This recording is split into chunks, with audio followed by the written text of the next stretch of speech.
Hello my 10 CBSE students, I am back with sample paper number 7. So the questions which I have covered are 1, 2, 7, 10, 11, 13, 14, 15, 16, 18, 27, 28, 30, 32, 35 and 35 का और इसका screenshot ले लीजिए। आगे बढ़ते हैं। Question number 1, the centroid of the triangle whose vertices are 3, -7, -8, 6, 5, 10 is, centroid का formula होता है x1 plus x2 plus x3 upon 3 comma y1 y2 y3 upon 3। हमें तीनों वर्टाइसेस दिए हुए हैं अच्छे से, हमें सिर्फ वैल्यूज़ पुट करनी है वहाँ पर। 3, -8 plus 5 upon 3, now -7 plus 6 plus 10 upon 3। Numerator evaluate करेंगे, this will become 0/3 and this 9/3। Finally हमें कोऑर्डिनेट्स मिलते हैं 0, 3। So just bear in mind that the formula of centroid is x1 plus x2 plus x3 upon 3, y1 plus y2 plus y3 upon 3। Question number 2, the value of the expression cosec 75 plus theta minus sec 15 minus theta minus tan 55 plus theta plus cot 35 minus theta. इसकी value हमें find करनी है कि क्या है। Okay, इसकी value क्या है। Before I start directly with this question, I like to remind you कि कॉम्प्लीमेंट्री एंगल्स, उनका tan और cot आपस में रिलेटेड होता है। कॉम्प्लीमेंट्री एंगल्स किसे कहते हैं? ऐसे दो एंगल्स जिनका टोटल 90 है। A के लिए B कॉम्प्लीमेंट्री है, B के लिए A कॉम्प्लीमेंट्री है। For example 40 degree and 50 degree, they make 90। So tan 40 जो है वो cot 50 के बराबर होता है। Remember, tan 40 is equal to cot 50, और you can also call it this way that tan 40 is equal to cot 90 minus 40। So जिस तरीके से हमने tan और cot का देखा, उसी तरीके से cosec और sec का भी होता है। For example cosec 30 will be equal to sec 60. So this rule applies only with complementary angles. अगर ये आपको समझा है तो you would be able to do this question. Here we observe cosec 75 plus theta minus sec 15 minus theta. Just forget about cosec and sec. First we will check whether the angles given in the bracket are complementary or they are not. In the first bracket we are given 75 plus theta, and in another bracket it is 15 minus theta. When I try to add them up, I find that 75 plus 15 makes it 90, and theta and minus theta get cancelled. So in short, the sum of these two angles is 90 degree. इसका मतलब ये हुआ कि यहाँ पर हम वो rule apply कर सकते हैं। Both these values are same, क्योंकि दोनों एंगल्स कॉम्प्लीमेंट्री हैं। हम जानते हैं कि cosec theta is equal to sec 90 minus theta. Okay, कि अगर ये दोनों एंगल्स कॉम्प्लीमेंट्री हैं तो इसका cosec और इसका sec दोनों क्या होंगे? इक्वल होंगे। तो अगर इक्वल में से इक्वली आप माइनस कर दोगे तो उसकी वैल्यू क्या हो जाएगी, 0 हो जाएगी। या तो फिर आप cosec 75 प्लस थीटा को लिख सकते हो sec it is equal to sec 15 minus theta. It is better I directly cancel it here, ये दोनों कैंसिल हो गए, ठीक है, क्योंकि दोनों बराबर हैं। उसी तरह यहाँ पर tan नेगेटिव है, cot पॉजिटिव है। यहाँ पर भी आप ऑब्जर्व करोगे कि दोनों ब्रैकेट्स को अगर ऐड करोगे तो यहाँ पर भी 90 आने वाला है, so you can cancel them out and the final outcome is 0। सो सेकेंड का आंसर है B, that is 0। Question number 7, if the angle of depression of an object from a 75 meter high tower is 30 degree। 75 metre high एक tower बनाते हैं, ये 75 metre है high. यहाँ से एंगल ऑफ डिप्रेशन, ध्यान में रहे पहले एक हॉरिजॉन्टल लाइन बनानी है एंड देन फिर हम बनाते हैं ये angle of depression which is 30 degree. Angle of depression 30 degree है। If the angle of depression of an object from a 75 meter high tower is 30 degree, then the distance of the object from the tower, मान लो वो object यहाँ पर है और ये tower का foot है, वो आपको पूछ रहे हैं कि उस ऑब्जेक्ट में और उस टावर के बीच का डिस्टेंस कितना है। मैं मान लेती हूँ कि ये डिस्टेंस जो है ये है, जो कि x है। ओके आपसे पूछा गया है x का value. What we shall do, alternate interior angle से ये एंगल हो जाएगा 30 डिग्री। ओके z फॉर्म हो रहा है 30 degree 30 degree. Now we have a triangle 30 60 90 triangle. मुझे x फाइंड करना है, इसके लिए 30 के सामने का साइड मेरे पास है और 30 के एडजेसेंट का साइड जो है वो x है। यहाँ पर हम tan 30 अप्लाई करेंगे।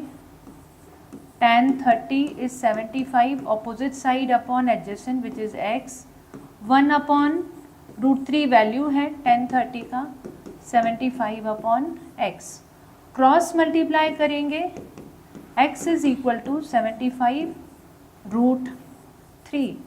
so the distance between the object and the tower is 75 √3 which is being shown here as option number C।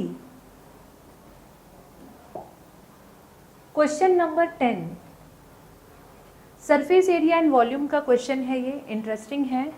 If the radius of the sphere, if the radius of a sphere is increased by 100%, the volume of the corresponding sphere is increased by dash. दो spheres हैं, यानी कि एक sphere है उसकी radius को 100% increase कर दिया गया। ओके मान लीजिए ये स्फीयर है, इसकी रेडियस को 100% इंक्रीज करने पे बड़ा जो है स्फीयर आ जाता है। मान लेते हैं इसका रेडियस x है, 100% बढ़ा देना यानी कि क्या एक और x आ जाना, यानी कि जो नया रेडियस है नए स्फीयर का वो हो गया 2x। Okay if the radius of the sphere is increased by 100%, the volume of the corresponding sphere is increased by dash। Radius को डबल कर देने से वॉल्यूम जो है वो कितना % बढ़ जाएगा वो हमको बताना है। तो वॉल्यूम पहले ओल्ड सिचुएशन यानी x के साथ कितना था पहले वो कैलकुलेट करते हैं। Formula for the volume is 4/3 pi R cube, so it is 4/3 pi, r की वैल्यू x है x क्यूब। बट इस केस में जब आप वॉल्यूम फाइंड करते हो फॉर्मूला तो वही है बट r की वैल्यू जो है वो डबल हो चुकी है। r की वैल्यू डबल हो जाने से हम वहाँ पर 2x लेंगे, 2x का cube 8x cube. Now see 4/3 पाई 4/3 पाई ये तो सब सेम है, ये x क्यूब है, इसको भी आप कैंसिल कर दीजिए, ये 1x क्यूब है, ये 8x क्यूब है। यानी कि जो वॉल्यूम है उसका जो रेशियो है इट इज़ 1:8, 1:8। यानी कि 8 टाइम्स वो बढ़ गया, नए स्फीयर का जो वॉल्यूम है वो 8 टाइम्स बढ़ गया। बट यहाँ पर क्वेश्चन पूछा गया the volume of the corresponding sphere is increased by dash percent, कितना परसेंट से वो बढ़ गया है, तो जितना इंक्रीमेंट हुआ है वही आपको बताना है। दैट इज 8 माइनस 1, एक्स्ट्रा कितना बढ़ गया, 7 बढ़ गया है। सो यहाँ पर क्योंकि उन्होंने 100% यूज़ किया है, in the answer we can say that by 700% the volume will get increased. So correct answer is option C, 700%. Statistics में जो तीनों central tendencies हैं ये आपस में related होती हैं with a formula mode is equal to 3 times median minus 2 times mean. इस फॉर्मूला को यूज़ करके अगर हमारे पास कोई भी 2 सेंट्रल टेंडेंसीज हैं तो हम तीसरे को फाइंड कर सकते हैं। जैसे कि इस क्वेश्चन में दिया है the median and mode respectively of a frequency distribution are 26 and 29। Median 26 है और मोड 29 है और हमें फाइंड करना है mean. Let's assume that mean is x, इसे सिंप्लीफाई करना है, सिंप्लीफाई करेंगे and we will find the value of x।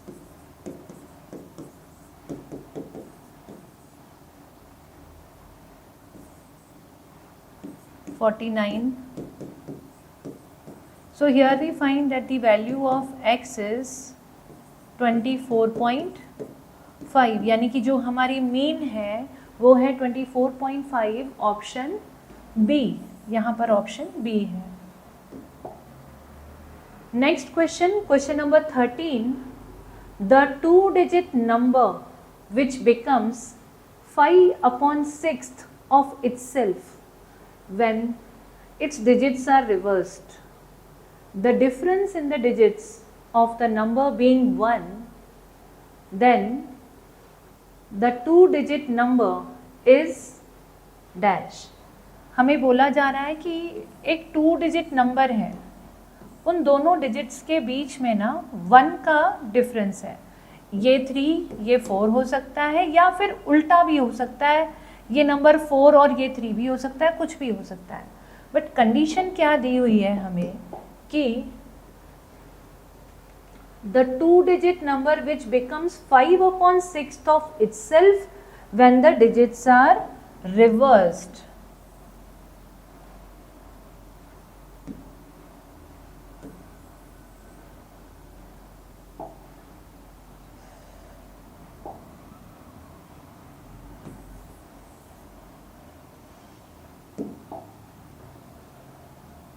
मान लेते हैं कि ओरिजिनल नंबर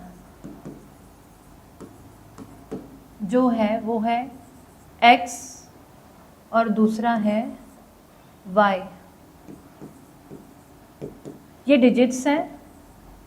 सो ये हो गया नंबर। अगर रिवर्स कर दिया गया तो ये बन जाएगा 10y प्लस x। ओके, ये डिजिट्स थे, ये हमने डिजिट्स को रिवर्स किया तो जो नंबर फॉर्म होता है, यहाँ पर नंबर बना था 10x प्लस वाई, दूसरा नंबर है 10y plus x। Digits reverse करने से जो नया नंबर यहाँ पर फॉर्म हुआ है, ये नंबर ओरिजिनल नंबर का 5/6 है। ओके, 5/6 है, यानी कि ये नंबर जो है ये छोटा है देन दिस। तो हम लोग यहाँ पर एक रेशियो फॉर्म कर सकते हैं, जैसे कि 10y प्लस x हम जानते हैं कि ये छोटा है और ओरिजिनल नंबर जो है वो बड़ा है, क्योंकि रिवर्स करने पे वो 5/6 हो गया, यानी वो छोटा हो गया। तो इस तरह से एक रेशियो का इक्वेशन यहाँ पर हम फ्रेम कर सकते हैं। जो ऊपर वाला नंबर है ये रिवर्स नंबर है और नीचे वाला ओरिजिनल नंबर है।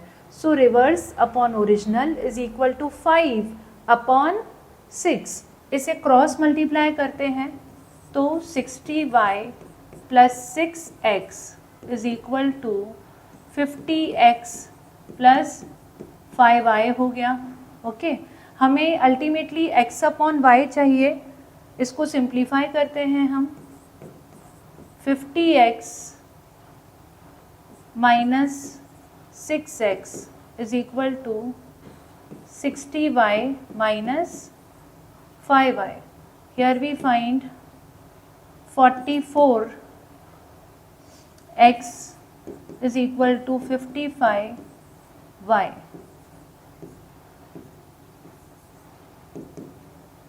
So x upon y 44 वहाँ जाएगा, x upon y का जो रेशियो है वो है 5 upon 4।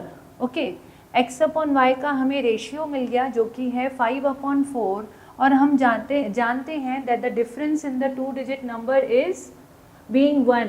तो यहाँ पर जो हमारा करेक्ट ऑप्शन है वो है 54, कि देखिए हमने जो x अपॉन y का रेशियो है वो 5 और 4 है, और ओरिजिनल नंबर हमारा कैसा है x और y। सो करेक्ट ऑप्शन है 54। 5 upon 4 makes it 54। Next question, question number 14, the nth term of an AP। AP एक दिया हुआ है हमें, arithmetic progression A 3A 5A, ये AP है। हमें पूछा गया है कि इसका nth टर्म क्या होगा। nth टर्म से इसका मतलब समझिए वो आपसे सिंपली an पूछ रहे हैं, लेकिन क्योंकि n के जगह पे n ही दिया हुआ है तो जो बेसिकली ये फॉर्मूला रहता है टर्म को फाइंड करने का, यहाँ पर भी आपको n को n ही मेंटेन करना है, सिर्फ a और d के वैल्यूज़ डाल देने हैं अगर nth टर्म पूछा है तो। Okay so a n is equal to a plus n minus 1 d, values substitute करते हैं। a के जगह पर a ही है फर्स्ट टर्म, d के जगह पर हम ऑब्जर्व कर रहे हैं that 3a minus a, difference 2a है, 2a, ये d है 2a, ये मल्टीप्लाई होगा ऐसे,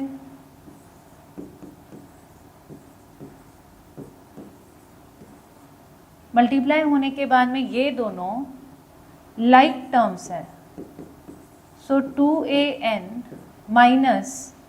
minus 2a plus a minus a बचता है। इन दोनों में a को कॉमन लेते हैं, 2n माइनस 1। सो जो nth टर्म लास्ट में जाकर हमको मिला है वो है a ब्रैकेट 2n माइनस 1, जो कि है option B, option B. Question number 15, for which values of p will the lines represented by the following pair of linear equations be parallel। हमें दो लीनियर इक्वेशंस उन्होंने दिए हैं, वो कह रहे हैं कि p का ऐसा कौन सा वैल्यू होगा जिसकी वजह से इनका जो ग्राफ है लाइंस का वो पैरेलल होगा। सी पैरेलल होने के लिए ए बी सी की कंडीशन होती है, ये इक्वेशन 1 है, ये इक्वेशन 2 है।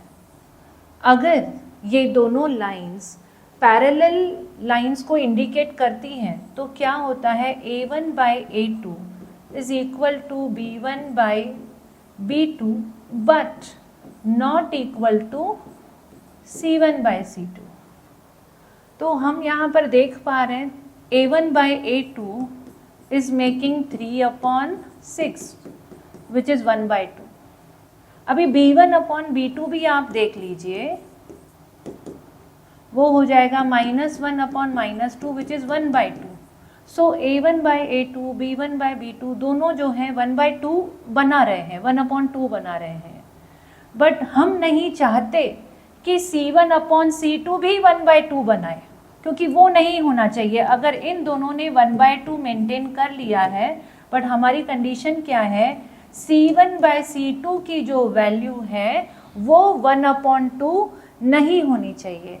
अब हम ऑब्जर्व करते हैं कि C1 बाय C2 क्या बन रहा है।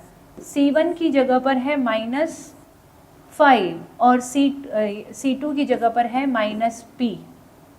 अगर यहाँ पर P की वैल्यू बाय चांस 10 हो जाए तो, अगर P का वैल्यू 10 हो जाता है तो क्या हो जाएगा, वो भी 1/2 बन जाएगा। क्या हम वैसा चाहते हैं? नहीं, हम नहीं चाहते हैं कि P की वैल्यू 10 हो, क्योंकि हमें पैरेलल लाइंस चाहिए जिसकी कंडीशन है C1 बाय C2 इक्वल नहीं होना चाहिए। इसलिए यहाँ पर 15 नंबर क्वेश्चन का जो करेक्ट ऑप्शन है कि P का क्या वैल्यू होना चाहिए, वो है A, all real values except 10। कोई भी और नंबर हो सकता है रियल नंबर, बट 10 नहीं हो सकता। Question number 16 again polynomials chapter का है, जिसमें आपसे नंबर ऑफ रूट्स पूछा गया है कि इसमें नंबर ऑफ रूट्स इसके कितने होंगे। सी, हम जानते हैं कि अगर कोई क्वाड्रेटिक पॉलिनोमियल है यानी डिग्री 2 है उसका, तो उसके नंबर ऑफ जीरोस 2 होते हैं। अगर क्यूबिक पॉलिनोमियल है यानी डिग्री 3 है, तो उसके नंबर ऑफ जीरोस यानी कि नंबर ऑफ आंसर्स वो 3 होते हैं। अगर डिग्री 4 है तो नंबर ऑफ जीरोस 4 होंगे। सो इसका मतलब ये है कि जो नंबर ऑफ जीरोस है वो कंप्लीटली जो है डिग्री के ऊपर डिपेंड करता है कि पॉलिनोमियल की डिग्री क्या है।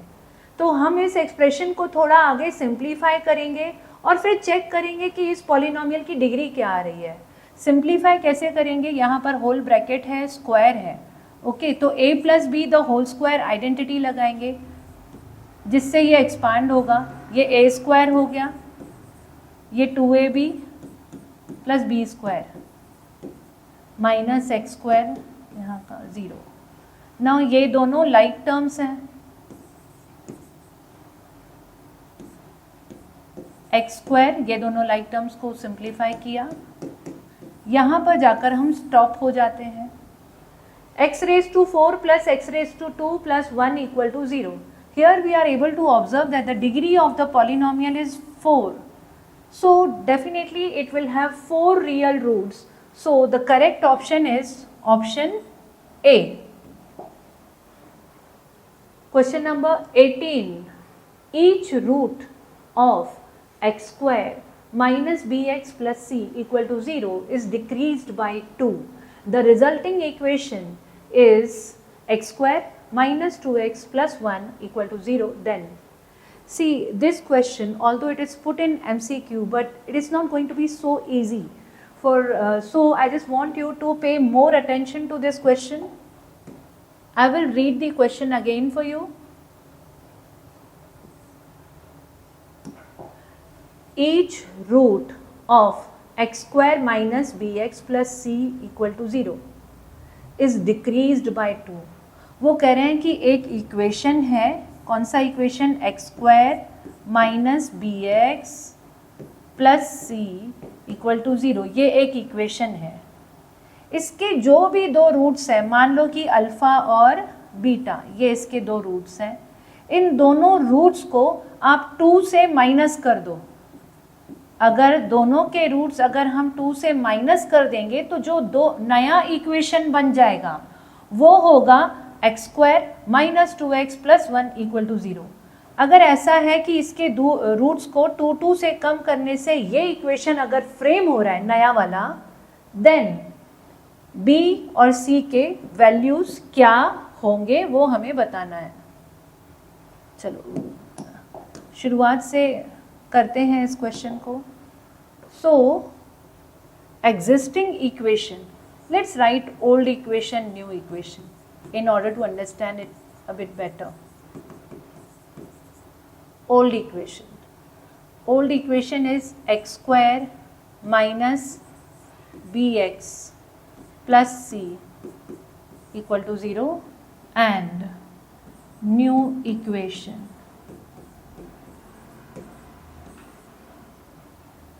x square minus 2x plus 1 equal to 0.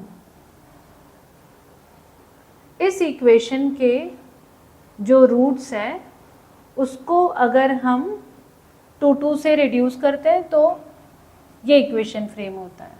सबसे पहले यहाँ पर हम 2 रिलेशनशिप्स अप्लाई करेंगे। We know alpha plus beta is equal to minus B upon A.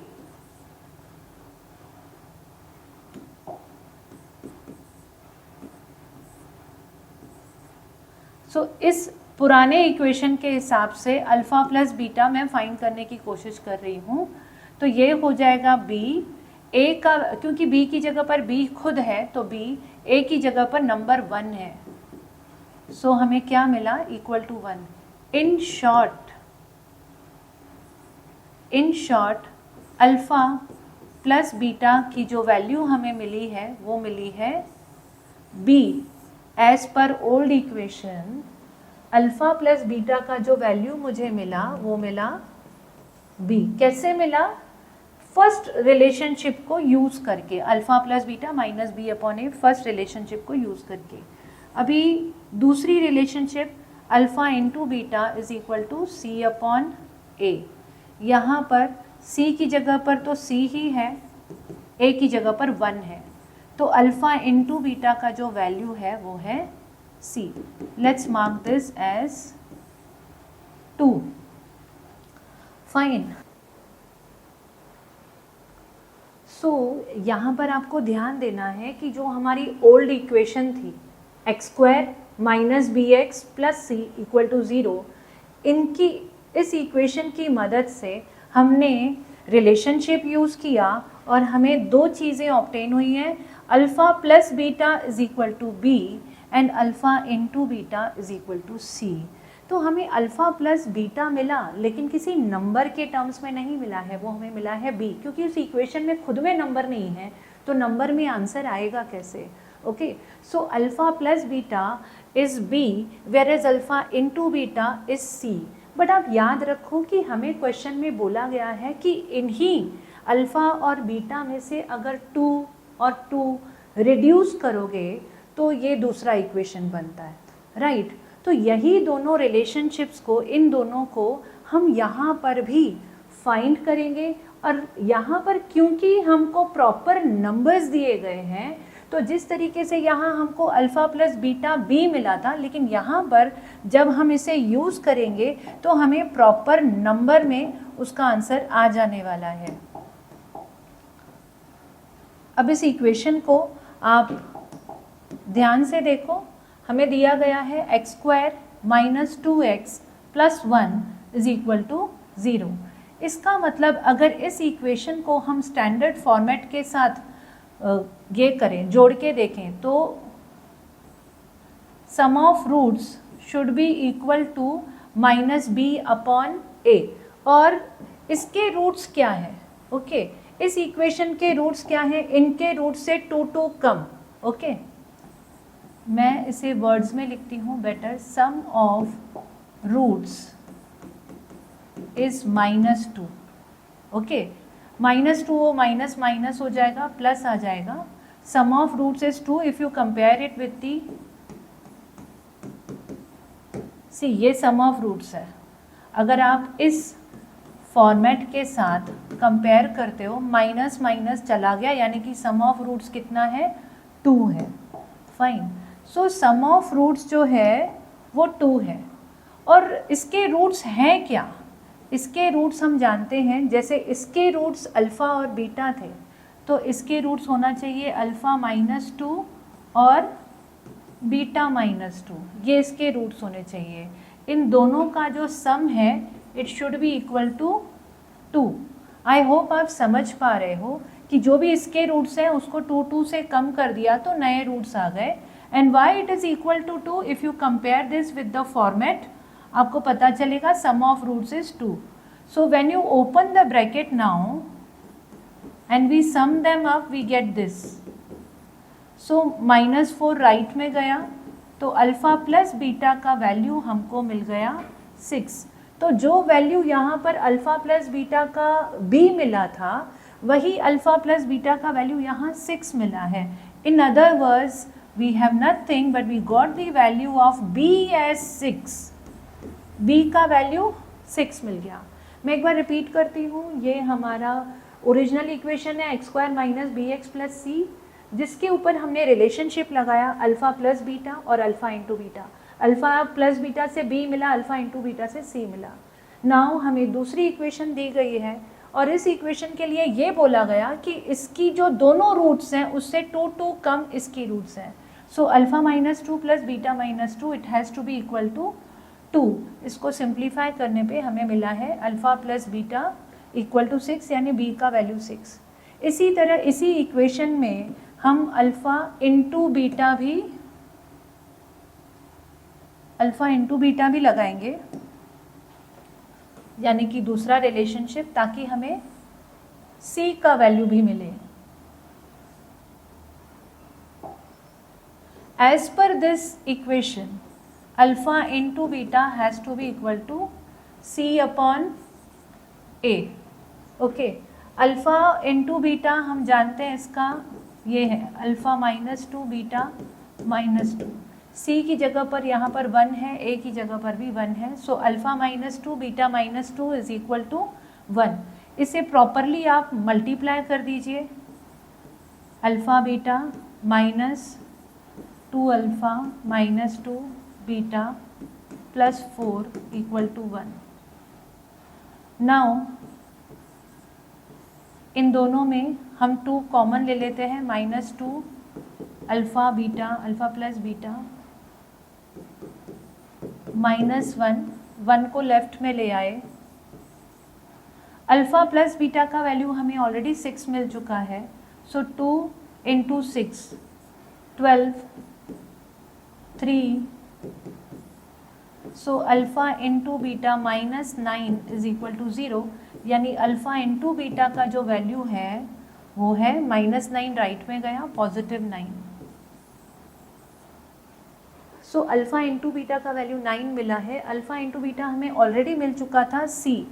In short जैसे b का वैल्यू 6 है उसी तरह c का वैल्यू है 9। So b equal to 6, c equal to 9 is our option A। Let's move to our next question. Question number 28 areas related to circles का है। Interesting question है।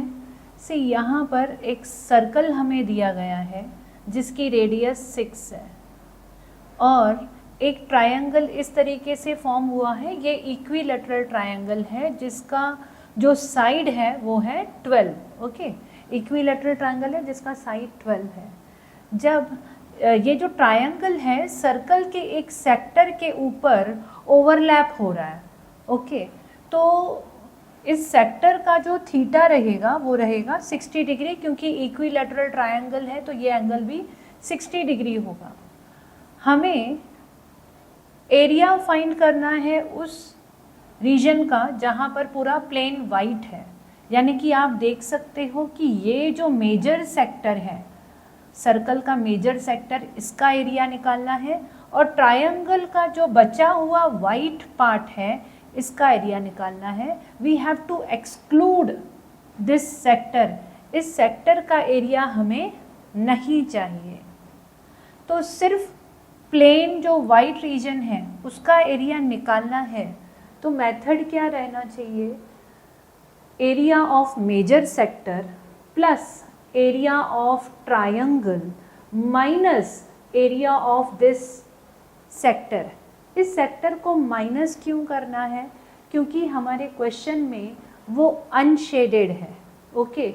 और अगर हम ट्रायंगल का पूरा एरिया डालेंगे तो वो गलती से उसमें ये वाला पार्ट भी कवर हो जाता है, जो कि हमें नहीं चाहिए, ओके।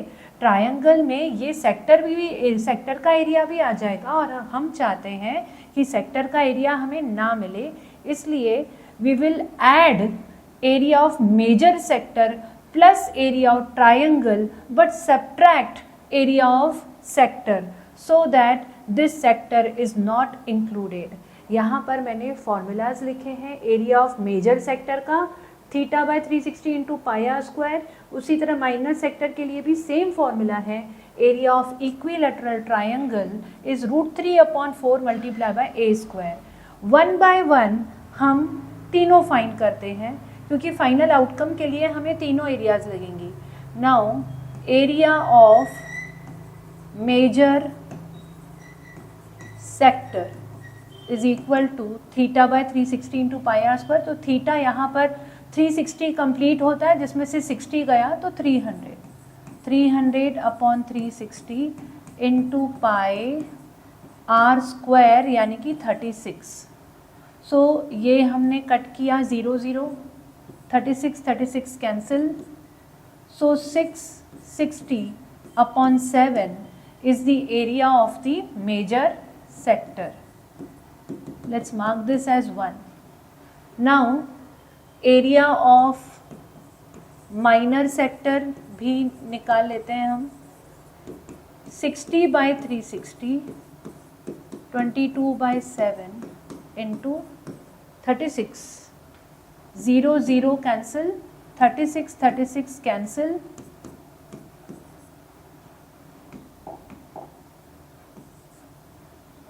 132 अपॉन 7 स्क्वायर cm, ये माइनर सेक्टर का एरिया है। Now area of triangle is equal to √3 upon 4 multiply by side square. Side उसकी 12 है, 12 इंटू 12, सो इट इज 36 √3। अब हमारे पास तीनों एरियाज हैं। जैसे हमने डिस्कस किया, we have to add up the area of major sector plus triangle and then subtract area of minor sector.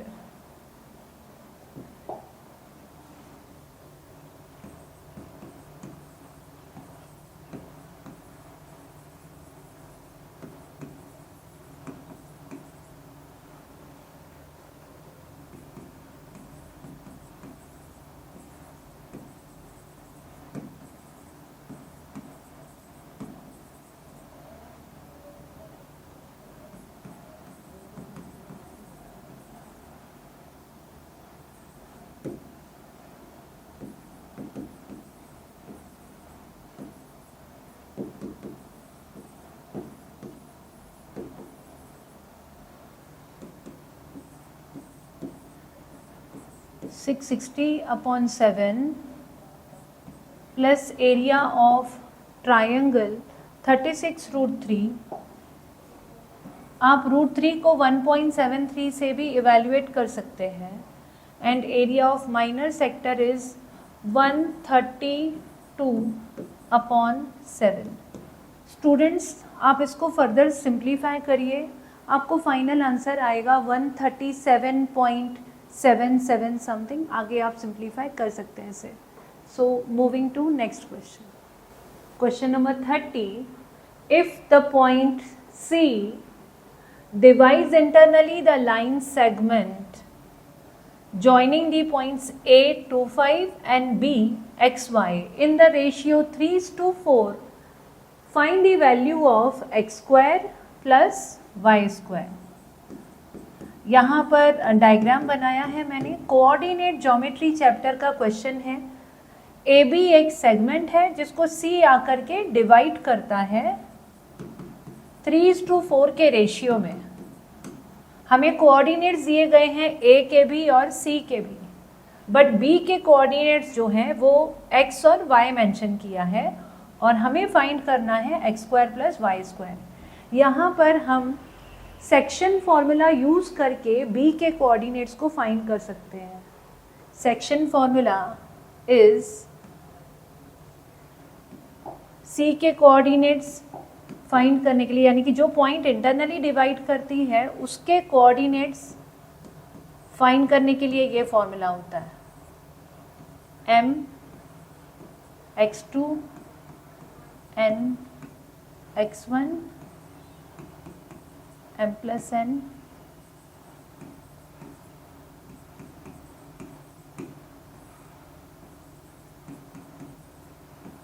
ये सेक्शन फॉर्मूला है। x और y ये c के कोऑर्डिनेट्स को दर्शाएगा। जो पॉइंट बीच में आकर इंटरनली डिवाइड करती है उसके कोऑर्डिनेट्स यहाँ पर होते हैं। तो x की जगह पर आएगा -1 और y की जगह पर आएगा 2। ये जो कोऑर्डिनेट्स यहाँ पर यूज होंगे x2 और x1, y2 और y1, ये a और b के कोऑर्डिनेट्स हैं। सो रेशियो हमें दिया गया है 3:4, तो m की जगह पर 3, x2 I am considering this as x1 y1 और ये है x2 y2। Okay, 3 into x plus 4 into x1 यानी कि 2 upon 3 plus 4, m 3 into y2 n यानी कि 4 इंटू y1 यानी कि 5 upon 3 plus 4।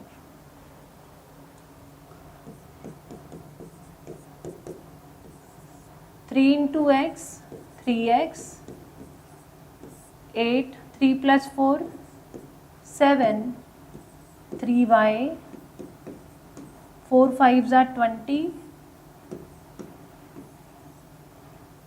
So section formula से हम यहाँ पर आकर रुकते हैं। इसके बाद ये c के कोऑर्डिनेट्स जो हैं ये रिप्रेजेंट करता है कि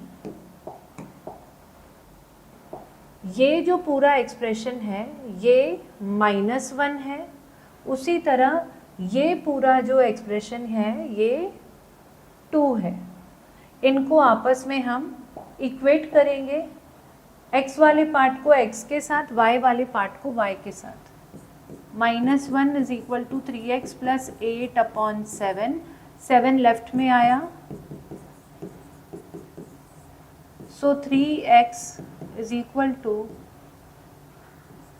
-7 -8, सो x की वैल्यू आई -5।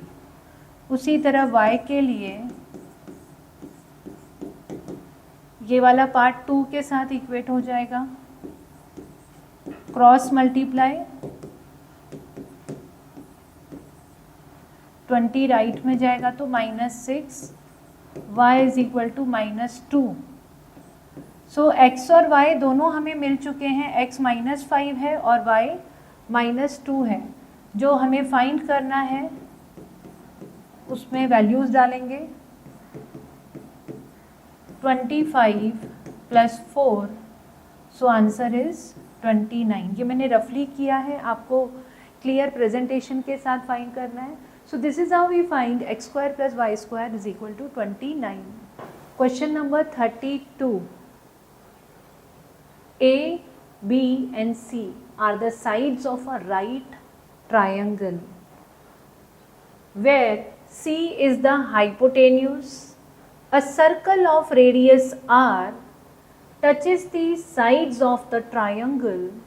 Prove that r is equal to a plus b minus c upon 2।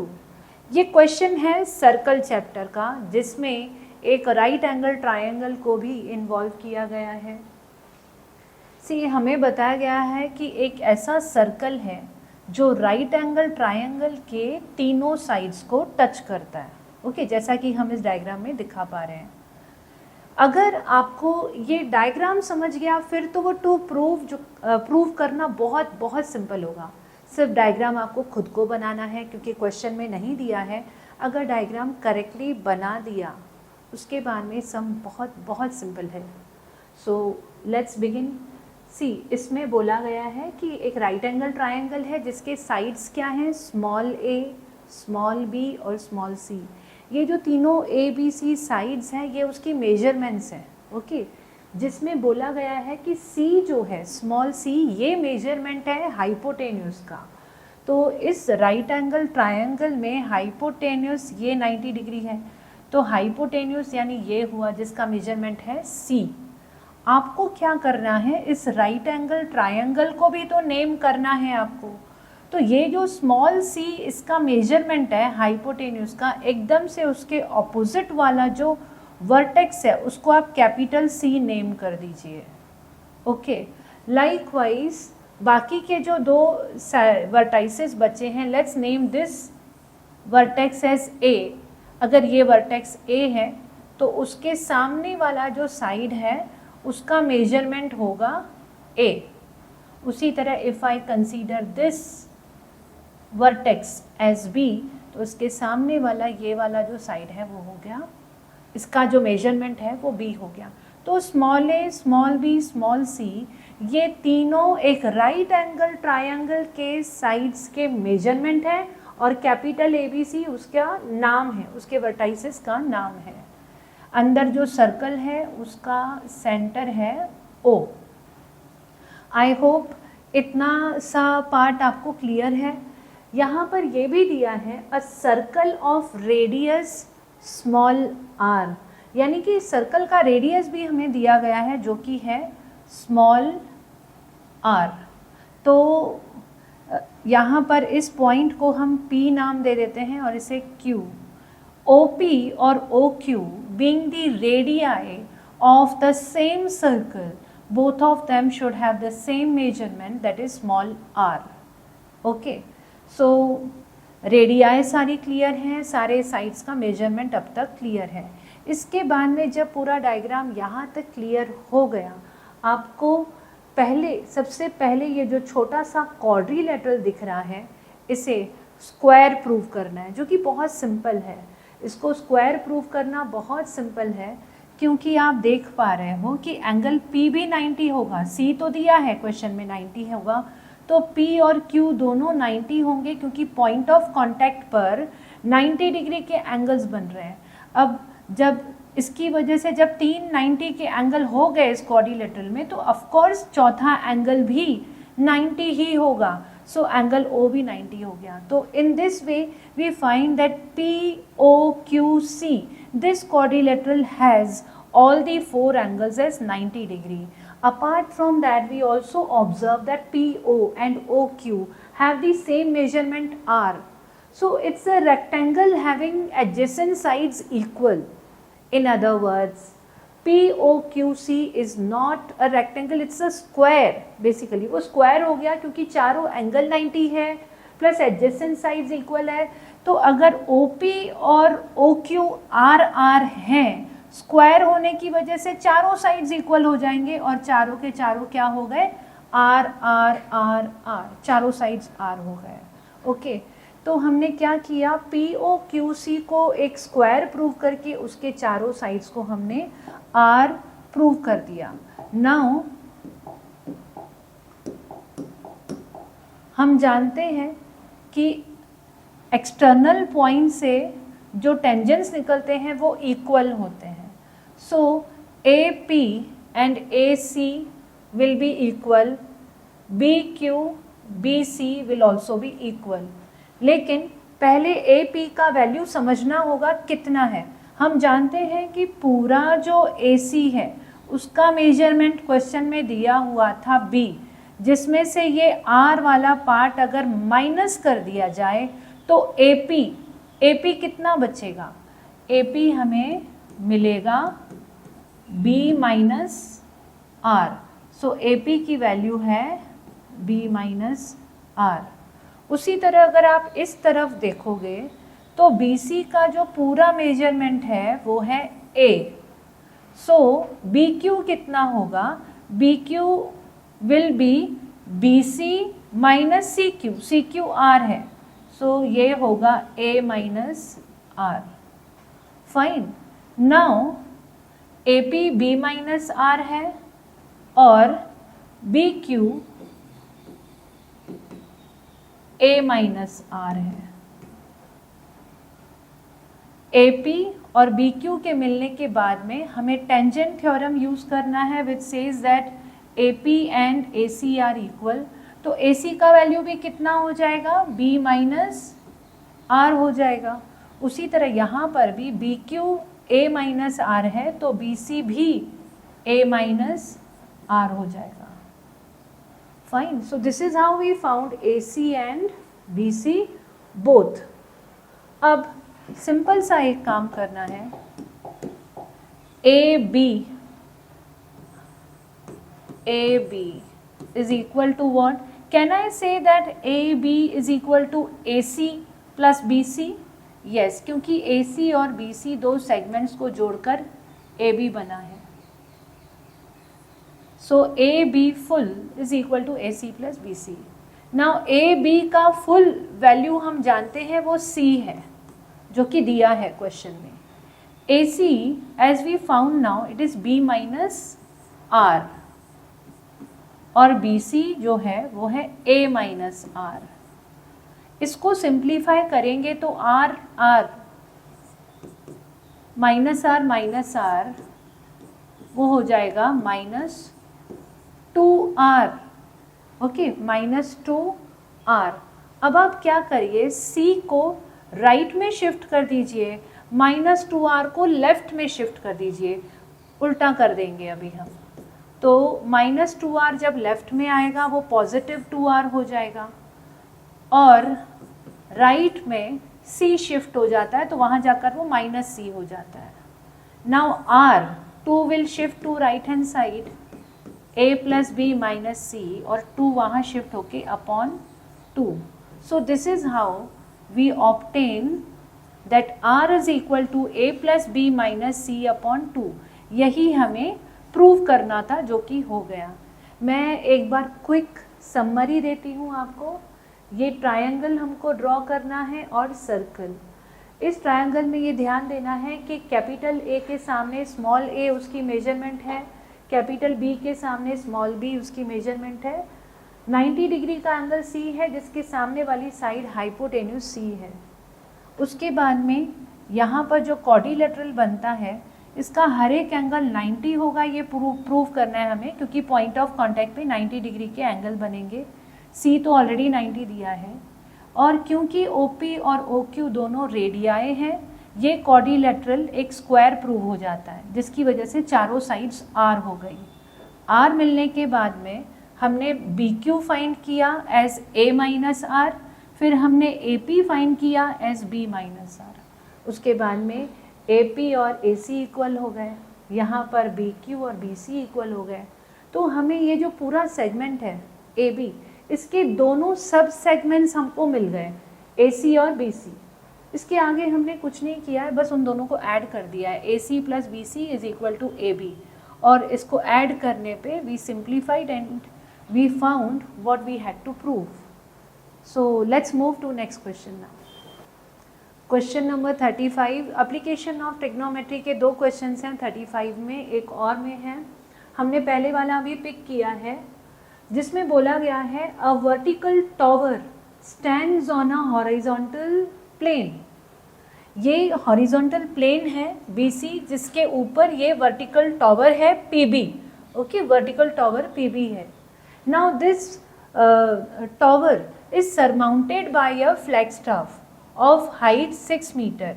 AP जो है एक फ्लैग स्टाफ है जो इस टावर के ऊपर है और AP की जो खुद की हाइट है वो है 6 metre. Okay, at a point on the ground angle of elevation, इस पॉइंट की वो बात कर रहे हैं. At a point on the ground angle of elevation of the bottom and the top of the flag staff are 30 and 45 degree. वो कह रहे हैं कि अगर C पॉइंट से कोई फ्लैग स्टाफ के टॉप को भी देखे और बॉटम को भी देखे तो दो एंगल ऑफ एलिवेशन बन रहे हैं. अगर AP के बॉटम को यानी P पॉइंट की तरफ देखते हैं तो एंगल ऑफ एलिवेशन 30 डिग्री है, जबकि अगर फ्लैग स्टाफ के टॉप को यानी A को देखते हैं तो एंगल ऑफ एलिवेशन 45 डिग्री का बन रहा है. Now we have to find the height of the tower. Height of the tower find करना है, यानी कि हमें PB की वैल्यू को फाइंड करना है. यहाँ पर मैंने PB की वैल्यू को x अज्यूम किया है. अभी P फाइंड करने के लिए हम बारी बारी से tan 30 और tan 45 अप्लाई करेंगे. Now in triangle CPB,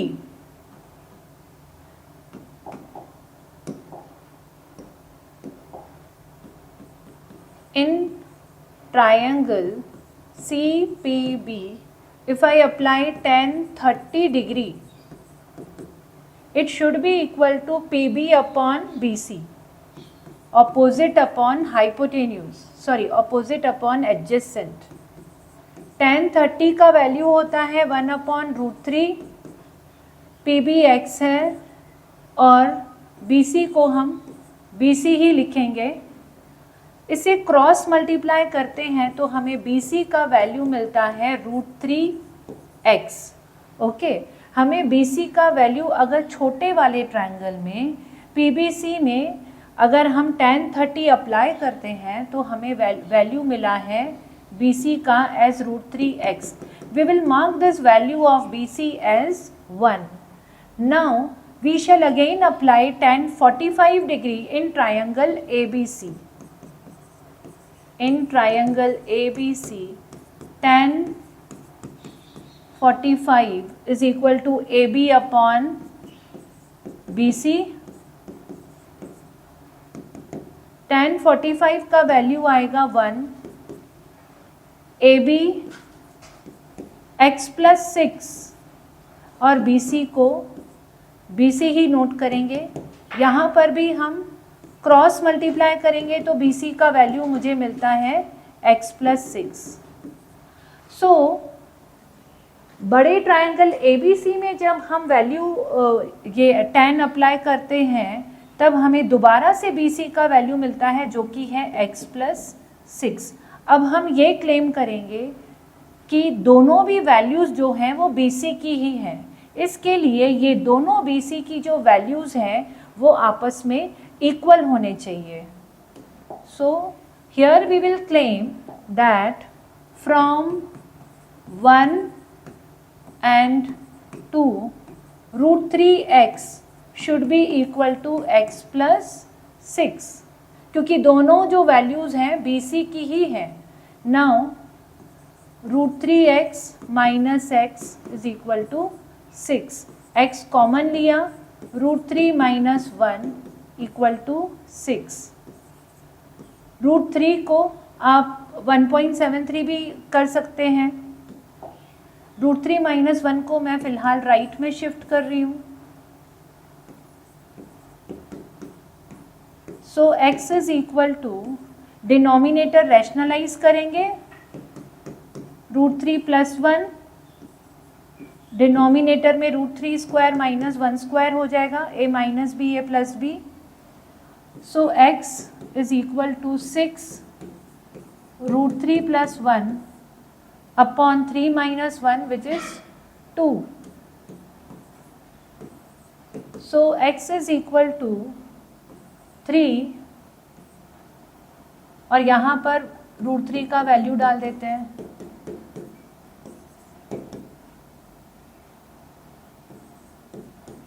.73. Students, when you multiply this, you will get somewhat between 8.9 कुछ 8.19 meters. So here we found the value of x. Now moving to another question of application of Trigo 35 or. Okay. See, the question is from the top of tower 100 meter high. ये AB एक tower है which is 100 meter high. A man observes 2 cars on the opposite sides of the tower. ये opposite word बहुत important है. यहाँ पर बोला जा रहा है कि एक आदमी है जो AB टावर के टॉप पर है, यानी A पोजीशन पर वो खड़ा है और वो 2 कार्स को ऑब्जर्व करता है on the opposite side of the tower. यानी अगर एक कार C, जैसे कि C लोकेशन पर है एक कार, तो दूसरा जो कार है वो टावर के उस तरफ है, यानी D पोजीशन पर है. तो वो जो मैन यहाँ पे खड़ा है, he is observing both the cars. Okay, now the angles of depression are 30 degree and 45 degree respectively. इस तरफ की कार जो C है उसको देखने के लिए एंगल ऑफ डिप्रेशन बन रहा है 30 डिग्री का, जबकि इस तरफ देखने के लिए एंगल ऑफ डिप्रेशन बन रहा है 45 डिग्री का। Find the distance between the cars. अभी ये C और D इनके बीच में, इन दोनों कार्स के बीच में जितना डिस्टेंस है वो हमें फाइंड करना है। ओके, सो इस तरह का डायग्राम आई होप आपको समझ में आया हो कि ये टॉवर है, ये यहाँ पर C कार है और यहाँ पर D कार है। 100 मीटर का हाइट है टॉवर का। एंगल ऑफ डिप्रेशन यहाँ 30 है, तो वही अल्टरनेट इंटीरियर एंगल हो करके वो एंगल इस तरफ 30 डिग्री का आ जाएगा। और उसी तरह यहाँ पर अगर एंगल 45 डिग्री है तो इस तरह से Z फॉर्म होता है, ये एंगल 45 डिग्री का आ जाएगा। हमारा पर्पस ये है कि हम दोनों कार्स के बीच का डिस्टेंस फाइंड करें। इसलिए मैंने क्या किया है, BC के मेजरमेंट को X अज्यूम किया है, जबकि BD के मेजरमेंट को Y अज्यूम किया है। हम जानते हैं कि अगर कार्स के बीच का डिस्टेंस चाहिए तो हमें X प्लस Y करना होगा ताकि पूरा CD हमें मिल जाए। अभी बारी बारी से पहले X फाइंड करेंगे। ये ट्रायंगल में ABC में हम X फाइंड कर सकते हैं tan 30 लगा करके। उसी तरह ट्रायंगल ABD में हम Y फाइंड कर सकते हैं tan 45 लगा के।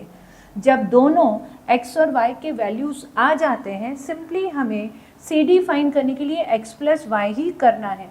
सो चलो स्टार्ट करते हैं। In triangle ABC we shall apply tan 30 which is equal to AB upon BC, यानी कि 100 upon X। tan √3 is 1 upon √3, so X is equal to 100 √3। X की वैल्यू मिल गई हमें। स्टूडेंट्स, मैं प्रेजेंटेशन आप मेरी ना फॉलो करें क्योंकि मैं काफ़ी कुछ स्टेप्स क्विकली कर रही हूँ। मेरा पर्पस है आपका डाउट क्लियर करने का, समझाने का, तो मैं डिटेल में हर एक स्टेप नहीं दिखा रही हूँ। In triangle ABD we shall apply tan 45 which is equal to AB upon BD 100 upon Y। tan 45 की वैल्यू 1 होती है, 100 अपॉन Y। क्रॉस मल्टीप्लाई किया तो Y का वैल्यू आया 100। सो इस तरीके से हमें X और Y दोनों मिल चुके हैं। हमें अगर CD डिस्टेंस फाइंड करना है, CD डिस्टेंस फाइंड करने के लिए हम क्या करेंगे, X प्लस Y। ये कार्स के बीच का डिस्टेंस है CD। X की वैल्यू हमें मिली थी 100 √3, जबकि Y की वैल्यू मिली थी 100। सो 100 into 1.73 plus 100, 173 plus 100. So approximately the distance between the two cars is 273 meters. Keep practicing, children.